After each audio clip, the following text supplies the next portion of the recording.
tonight is a night of laughter and excitement as we celebrate the question and answer and the coronation of Miss Kalambaco 2024.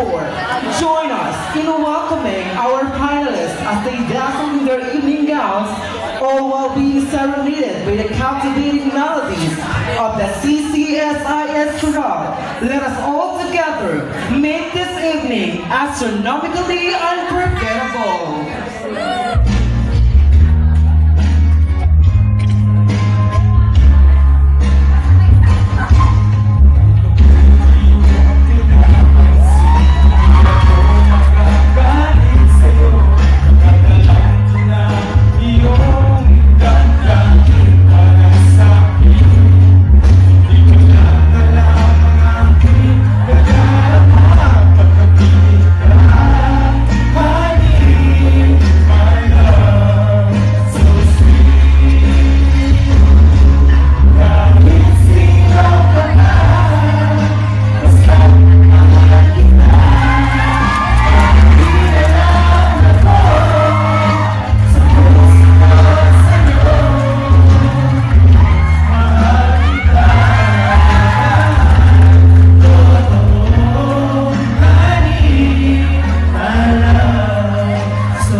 So we learned that we must always be low, that's it. Wait. I would like to introduce my co-host. Miss Ed, come here. Okay. Having a malfunction, costume malfunction. Wait lang. This is animation. We're not contestants, we're the hosts. At sino ka sumanas dito? Okay. At saka dito. Yes. Alright. What are we going to do? First, let's proceed to the question and answer portion of our 3 remaining beautiful candidates. Kinamusta ko na ba ang ating mga audience? Hi, audience. How about our board of judges? Hi, board of judges. Alright. Who else? Yourself. And to myself. Okay, let's begin the waiting. Call our first candidate. Alright. I'll take a screen. We don't have a script. Now the first candidate. Fresh. From Bulacan. Miss Chelsea Manalo. Alright, applause everyone.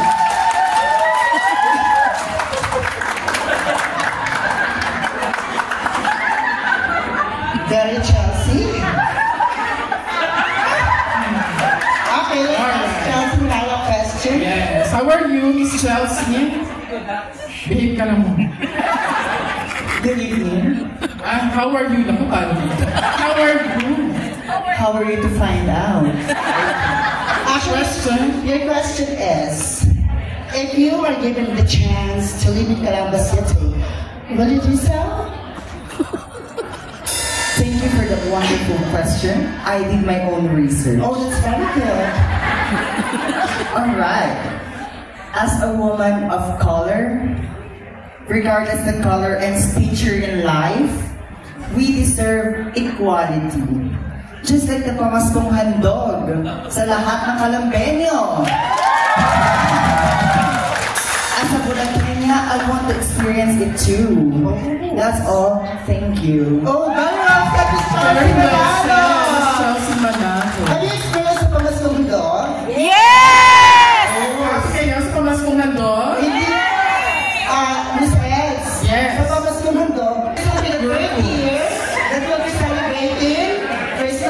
here with that very, very big pure goods from Bit. Alright.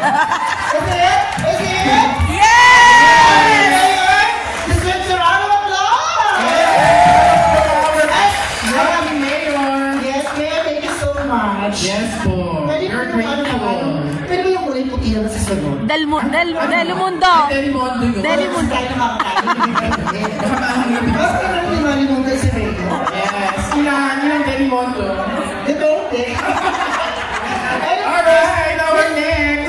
Wait. Ah, yes. Chelsea Manalo, parang hindi talaga siya magutom. Tumira siya sa bahay Southfield. Ay, bakit? Aba, meron kang innovation. Like? Like the Iban na Bayan program. Ah, May pabigas sa Southfield. Sa Okay? tama. At kung wala ng pera, makay ka ng basura. True. Yeah, Chelsea? Kung dalawa na lang ni Chelsea, ganyan, tanggal ng basura. Alago! Para kita na. Wait lang. Pasensya na po kayo para lang kami ang host for tonight. Madam, kung meron na Ito na yung performance. rest na muna. Next, Jonathan Cutting, number 2. No other than Miss Catriona Gray. Yes! Round of applause for Miss Catriona Gray.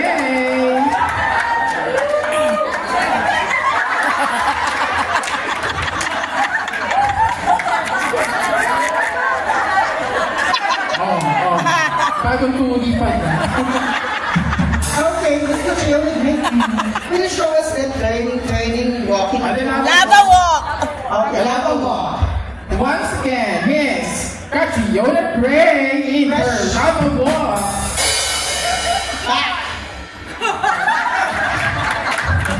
Okay. Parang hindi naman lava walk yun. Bakit yun? Yun yung lakad ng lakad. Lahar walk yun. Yes. Hey. Come back here. Ang question namin ay nilatan. Of course, this is the final round, so the same question. May Walter pa pa. The same question. Ayusin mo niyan. Nakakay niya. Wala ka naman dito, okay lang sa chair. Go. Okay, your question is the same. If you will be given a chance to live in Calabas City, what will you do? I work a lot in the slums of Tondo, Manila. Is that according to your research again? Yes, it's Okay, according to my research. This is what it says. You should be. Yes, according to my research, I've worked a lot in the slums of Tondo, Manila, and the life there is poor. It's poor and it's very sad. Also, I plan to have many children, but in moderation. So, I want to live in Calamba because according to my research, Mayor Ross Rizal, together with the SDS, Ma'am Marta Levardone, and our ASDS, Ma'am Nadine, gives the free learner's kit to all learners. Really? Yes, and I want my children to experience it too. How many children? Secret, but in moderation. Thank you so much, Miss Reynolds. That was Catriona. So what did you say about Kathy's hands? Moderation. Is there any Moral lesson of the story. moderation? Is there any such thing happening in Calabas City? Yes, definitely. And I think the research of Miss Catriona is not enough. Ah, She okay. forgot to include it. Aside from the pre-learners kits, there are also follow-up t-shirts. Ah, yes. Yeah. Not that. Yeah, so malaking kasalanan ng mga magulang kung hindi pa nila papapasukin ang anak nila. True. Dapat sa kanila ay pagsasampigahin. Ay, Okay. yes. Of course. That is what we call. So let's go next. That is co-creations. Critical co-creations. We highlight the collaborative effort of the stakeholders. Is it? Oh, perfect. Okay. Wow. Okay, let's meet our third and last candidate. Go on again. Yes. Pino Swordsman. Around everyone. He is rocking the ball.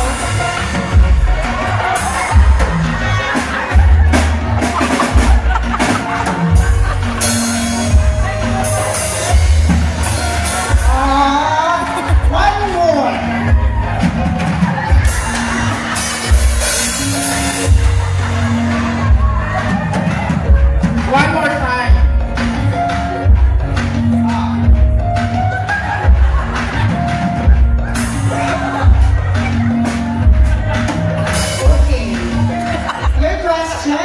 siguro kung narinig mo na ang question.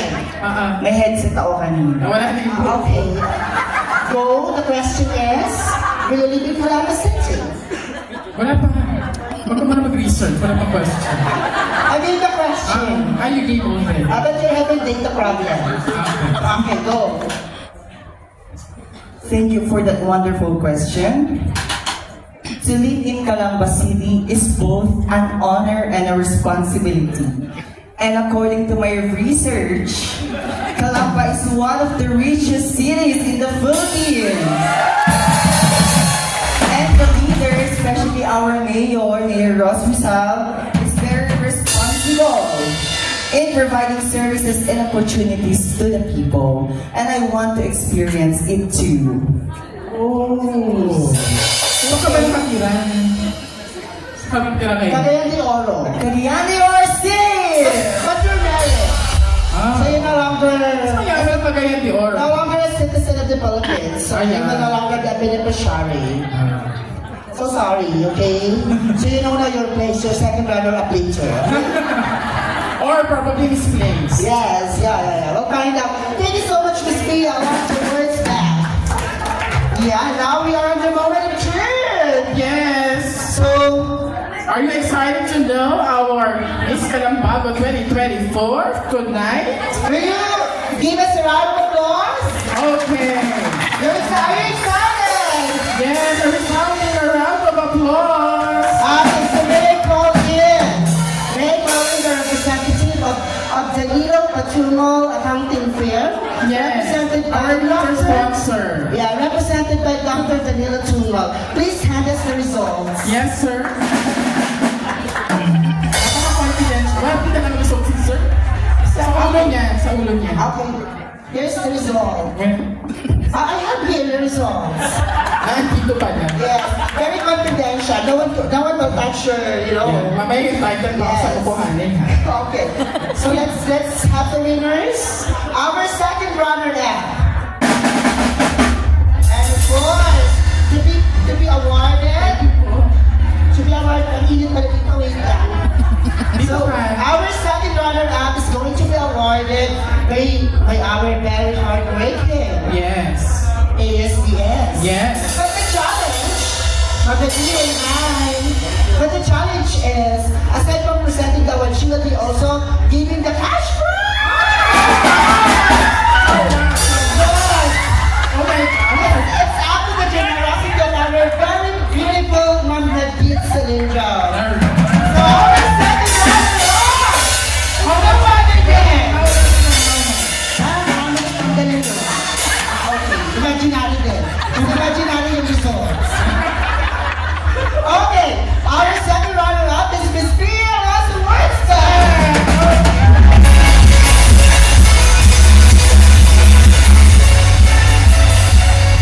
Diba sabi ko sa'yo, second runner-up?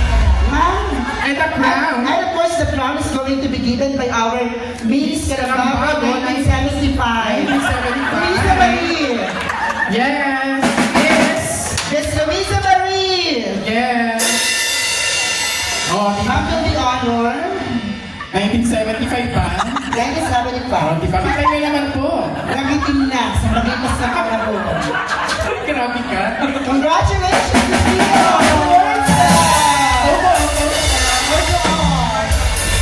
Picture.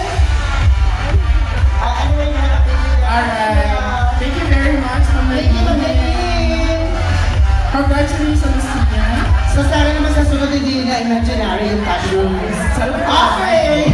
Our first runner-up Our first runner-up. is going to be awarded. Wala tayong holding ngayon, ano? Yeah, no holding hindi ako ngayon. Innovative tayo. Bawal ngayon after ng COVID. According to survey. Yeah, according to survey. Okay? So, our second runner-up is going to be awarded. No other than, bakit hindi tayo mapahiya dito? Ang attorney ng bayan! Gerard! Gerard, bakit imaginary ko kayo? Kaya na yung galing, sir. Sir, yung lechon namin hindi imaginary. Totoo yung natin sa Okay. Our first runner-up is no other than this. Miss Cathy Ortiz! Got it over great.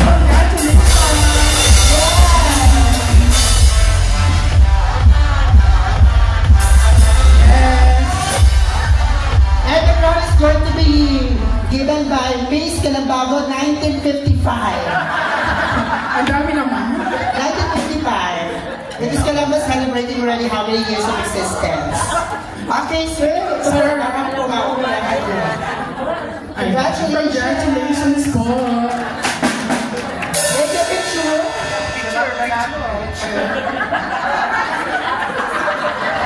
Thank you. Alright, congratulations. And of course. Yes. And of course. Ang galing ng ating glam team. Ang bilis ng galing. Hindi naman ang aming creativity. Hindi ako binibigyan sa presentation. Yes. Kaya mo ba sa criteria ng creativity? Ang gaganda po ng aming crown. Kailangan sunod, otherwise, S sila. Pero satisfactory na bigay. Otherwise, S sila. Dalawang magkasunod. True. Otherwise, satisfactory. Ilipat na agad. Sabi ma'am. Alright, our winner. Okay, let's go. Of course, our Jocelyn ang kagandahan will be awarding our Miss Calabato 2024. Together with our mapagmahal na mayor sa bayan. Of course. Na may palaptop. May? 7.5. O 7.5. Ano pa? Abre ko ba? iPhone ba? Ay, wala pala yun. Ay, may babagyo. May babagyo. Wala naman sa suit, may papalawan si Mayor. May papalawan. Para iba naman. Para may papalawan. Kasi not all teachers are Kala ko ba tayo? Huwag ka masabagay sa layo. Alright. May stress tayo doon. Okay. So to present the awards, sir, our beloved mayor, our Jocelyn Agadan SDS. Dr. Merck. Dr. Merck, to present the award. And our Miss Calabato to honor them. Jocelyn Agadan. Oh my God.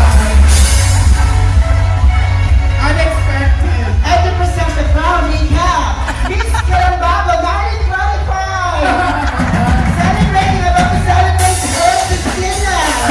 Inuuot na yun, 2020. Yes. Malakas yan. Pinagbuhay ka yan. Inuuot na Wow, congratulations. Of course, photo op.